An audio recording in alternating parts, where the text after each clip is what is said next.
Welcome to the Permission Slip podcast, where I, empowerment coach, mindset expert, and holistic nutritionist Carmen share with you the tools, conversations, and resources you need to write your own permission slip, take massive action, and become obsessed with your own life. Let's get started.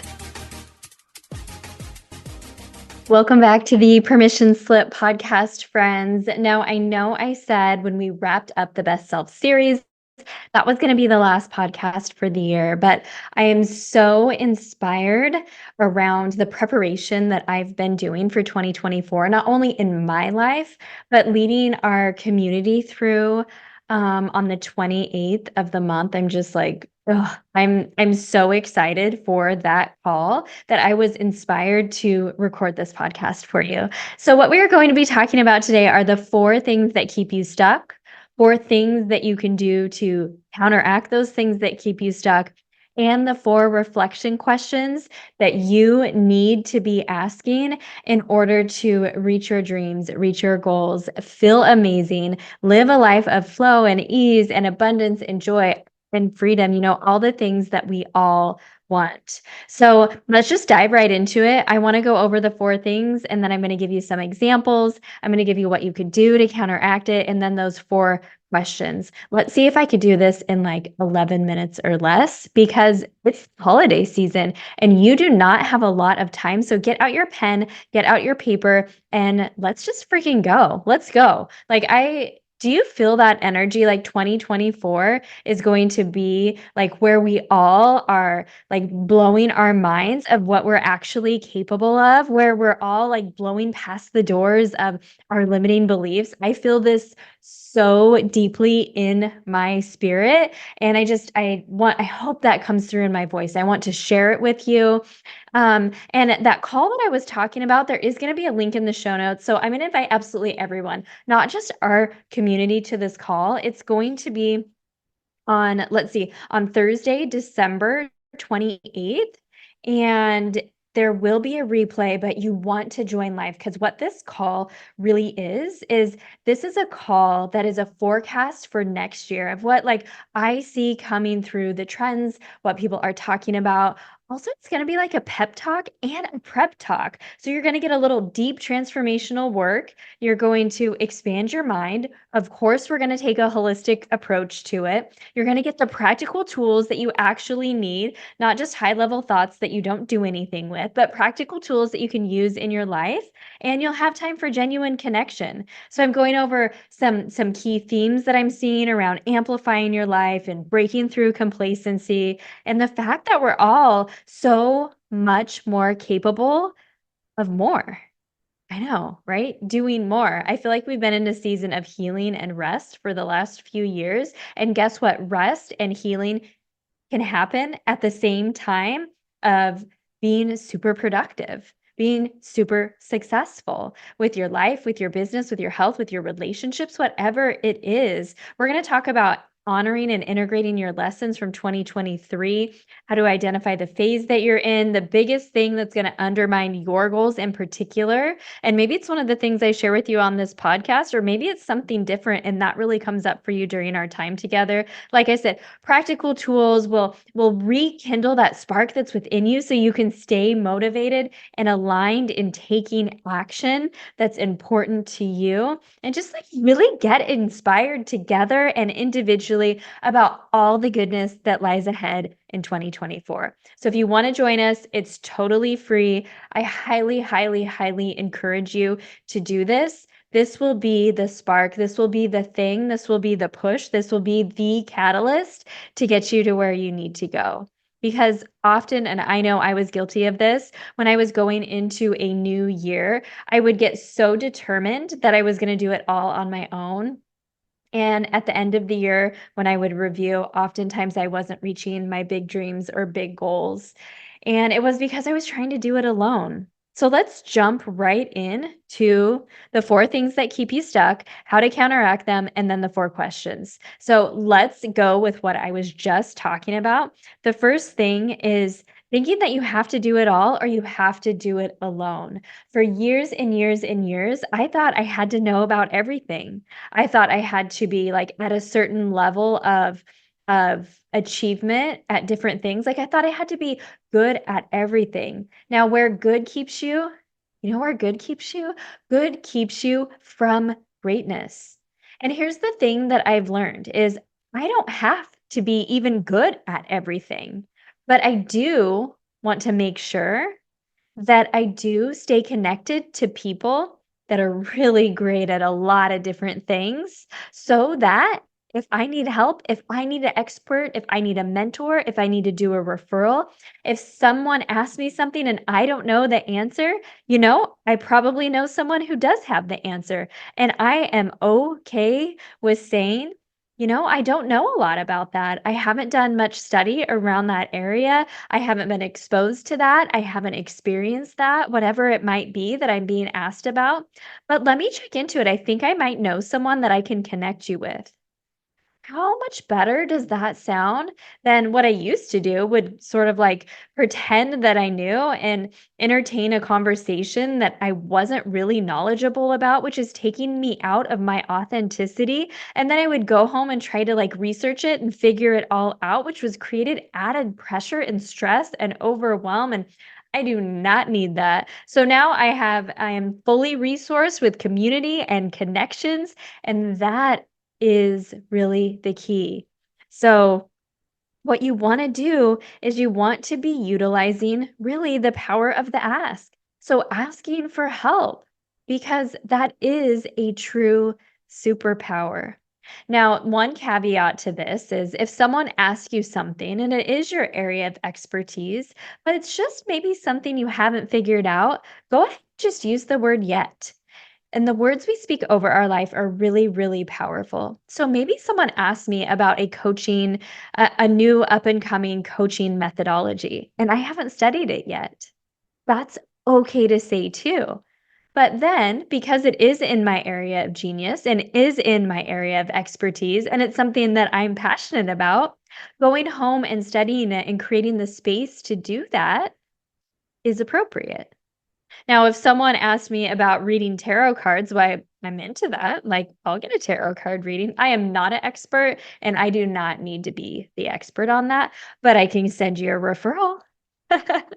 So that is the first thing. So thinking that you have to do it all yourself and having to figure it out all yourself, how do you counteract that? Use the power of the ask. You tap into your community. And if you don't have a community, even more reason to join us on the 28th because you're going to have some genuine connections with women that have achieved a level of success in their life, but for whatever reason, they're feeling a little unfulfilled.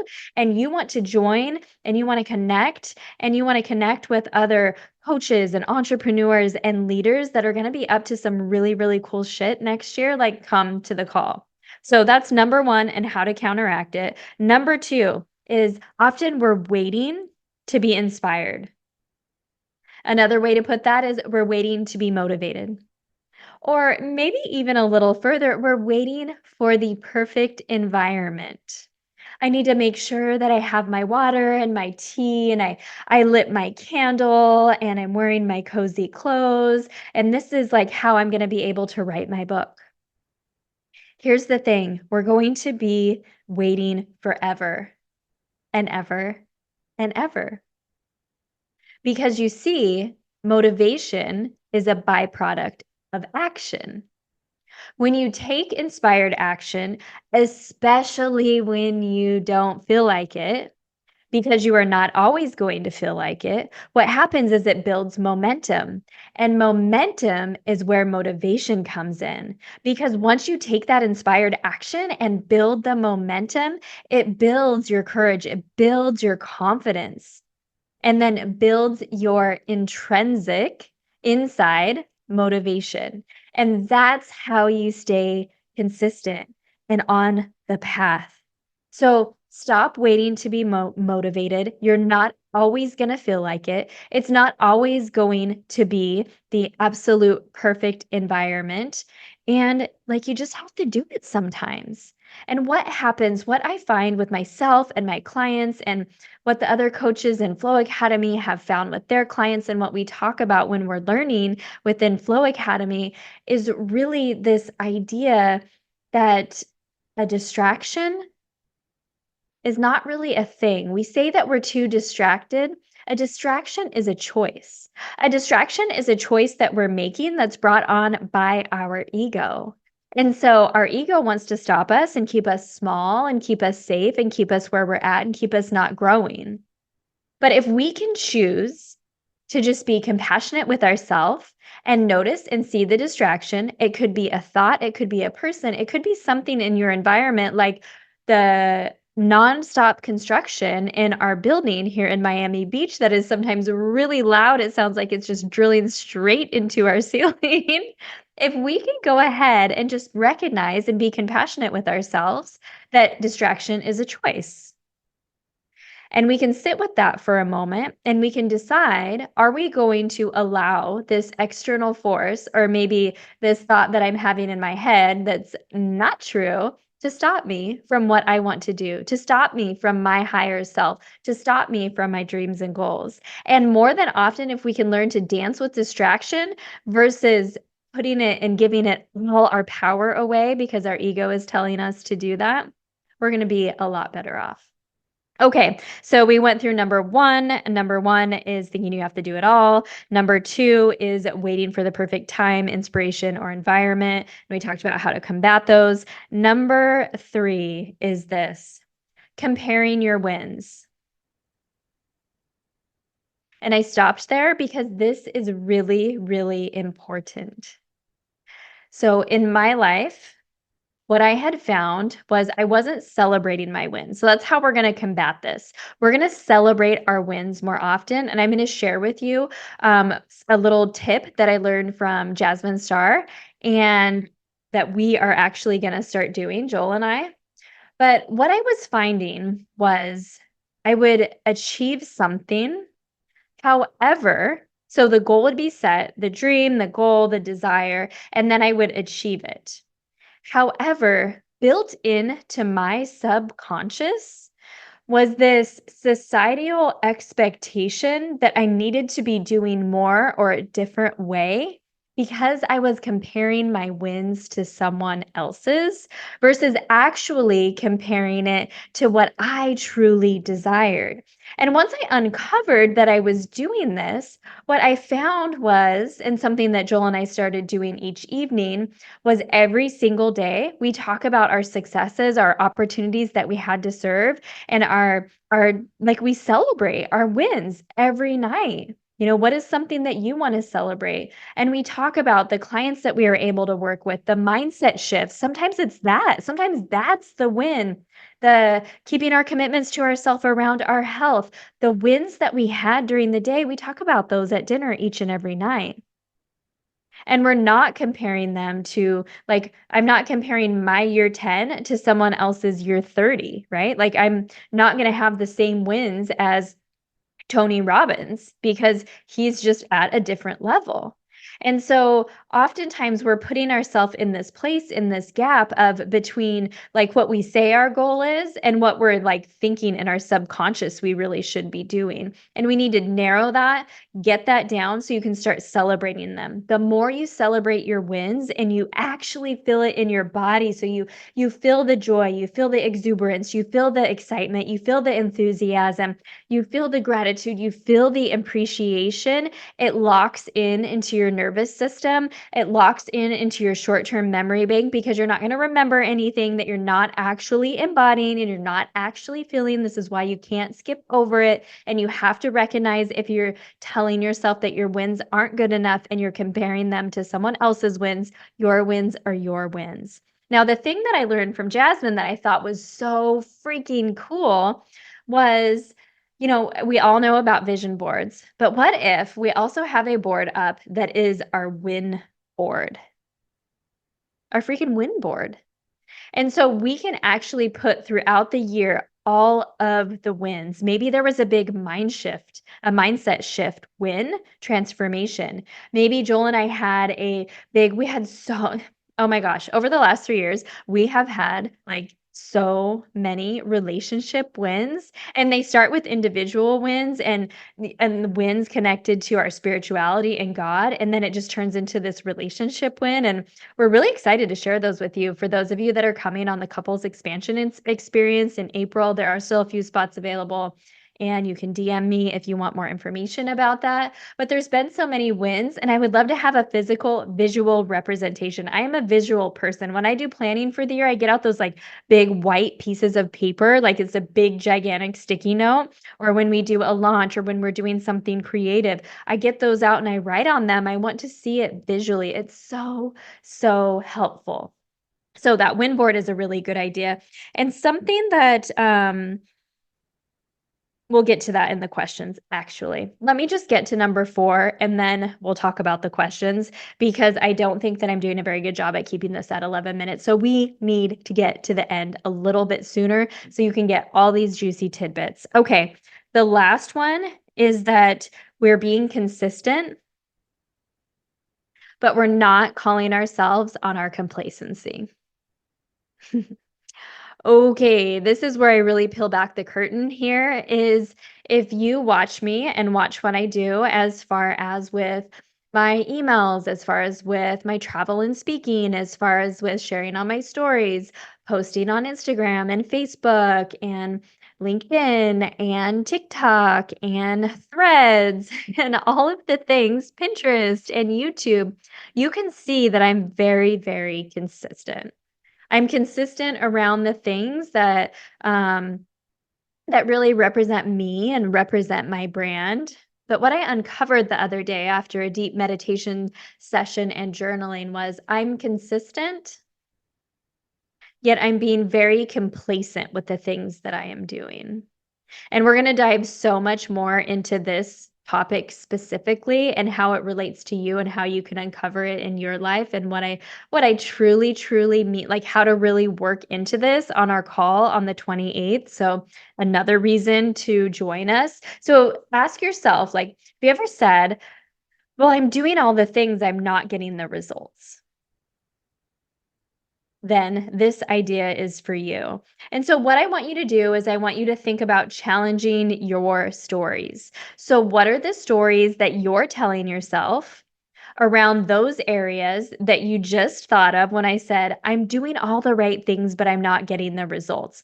What are those areas? Maybe it's a health goal. Maybe it's showing up as a more amazing parent for your kids. Maybe it's something within your business, growing your business, making more profit on the bottom line, spending less, whatever it might be. So, when I say that, like, what is it and what are the stories that you have behind that? So here's what I uncovered in my life is I am just on the cusp of such bigger, bolder things within my business, within my personal life.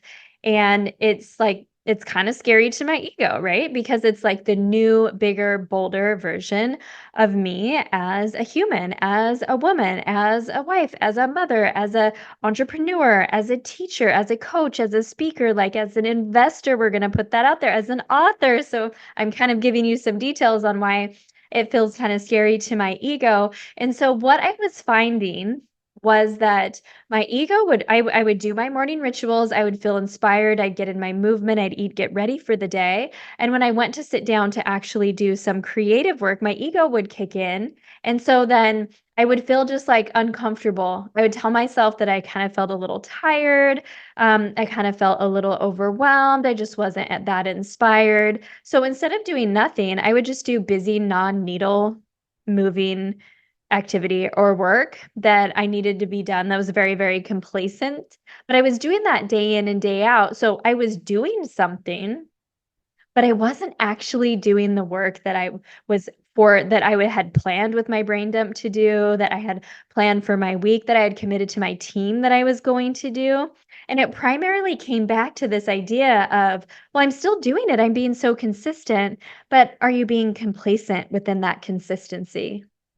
Are you actually focusing on the things that's going to get the results that you want in those areas that you keep telling yourself that story that I'm doing all of the things I should be doing, but I'm just not getting the results? And this is where we all, including myself, we really, really need to check ourselves. Okay, so that's what it is. So challenge your stories, challenge your beliefs, challenge your routines. And if you want more on that, I have some practical tools that I'm going to give everybody that is going to be like the game changer on the 27th. But for today, I want to get into these last 4 questions that you can ask yourself sort of around these areas, but really as a reflection on 2023 so that you can get your big dreams, your big goals, the things that you truly want and deeply desire in 2024. And let me just run over these really quickly. So here they are. The first one is, what are 3 things that you are most proud of this year? And so, what I really encourage you to do is to take some time with these 4 questions. With this first one in particular, the activity that I really like to do with this is I like to go back through my calendar. I like to look at all my appointments and things that I showed up for and events that I spoke at, things that I hosted. I like to look at my calendar, and then I like to go back through my pictures and look at my pictures. It's such a beautiful representation to be able to see those things visually, and I highly, highly encourage you to do this as you're answering this first question. So these 4 questions, like, set aside, like, an hour or 2. Do it with your family. It could be such a fun thing to do and to be able to reflect. The second thing is, what are 3 things you learned this year that you never want to forget? And so I really think that these 2 questions should complement each other. And as you're looking at your pictures and as you're looking at your calendar, that's going to really jog your memory. And I'm not talking about just like negative things, but positive things too. Maybe there was an experience and you can actually recall how you were feeling during that experience. If you can do that, do that. Sit in that, be in that energy, because then you're going to be able to replicate that in the future. So you can think of these 2 questions as like, what are my hits and misses? But the things that you really want to remember don't necessarily have to be challenges and lessons. They could be really, really high points as well. So I want you to think about that. The third thing, and again, this is another great reason while we're looking at our pictures and our calendar, but what risk or risks did you not take in 2023 and why? And why? When I think about this one, I went all in on writing my book this year. And then my ego snuck in, and my fall travel schedule and speaking schedule, which I am so grateful for, was very, very full.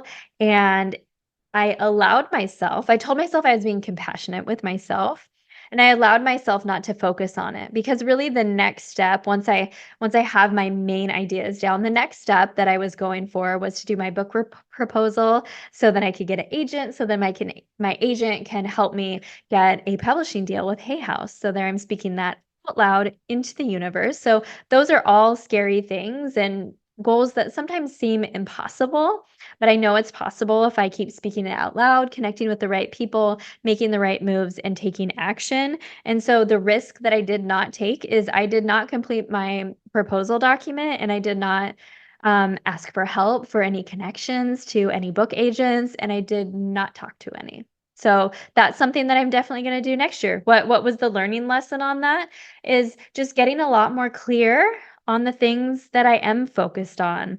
Because again, remember, my ego was holding that complacency, like busy work type bullshit over my head, like keeping me stuck in that place.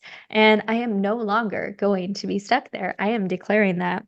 Now, the last question, and so I'm interested to know what your risk was. What was a risk that you didn't take? I want to hear from you. The last question is, who were your boat anchors and who were your wing expanders this year? So who were the people that kept you where you're at, that maybe diminished your dreams, that held you back again? These are all choices, though. Remember, we talked about distractions, and distractions can be people, our choices. So, who were your boat anchors that made it more challenging for you to reach your dreams and goals? And then, who were those people? Who were those angels that were your wing expanders? Who are those people that you could just be in the vicinity of them, whether it was just like a FaceTime or a Zoom call, a phone call, or in person, and you just felt so lit up and on fire, like you could just do anything? Who were your wing expanders? First of all, I highly encourage you to spend less time or set stronger boundaries with the boat anchors, and then see what you can do to help and serve those people that were your wing expanders. And how can you show appreciation? Maybe instead of sending a holiday card this year, you send a appreciation and a thank you card, specifically how your wing expanders actually helped you. That could be really, really beautiful. So those are the 4 questions. So what 3 things are you most proud of this year? Make sure to do your picture and calendar review along with that. And the next question, which is what are 3 things that you want to never forget this year? What risks did you not take this year and why? And then who were your boat anchors and who were your wing expanders? Here's the deal. We either evolve or we repeat. And if complacency was something that was like, "Oh, that's hitting me pretty hard, Carmen," because most of you that are listening to this podcast, you are successful in many of the areas of your life. But if we can go ahead and call ourselves out, because complacency, if you know me, I love words and wordsmith, and so here's the definition that I came up with for that.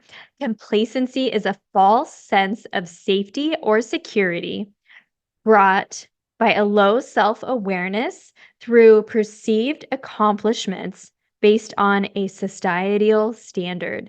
Juicy, right? So if you're feeling like that's you, if you want more of these practical tools, then join us on the 28th. There will be a replay. There's a link in the show notes. You can also just go ahead and DM me the words pep talk, because this is going to be a forecast, a pep talk, and like a prep session too for all of us. And I'm going to be doing the work right along with you, along with so many other amazing women. And I want you to join us. So DM me the word pep talk, or just click the link in the show notes and get signed up, and you'll get all of the information.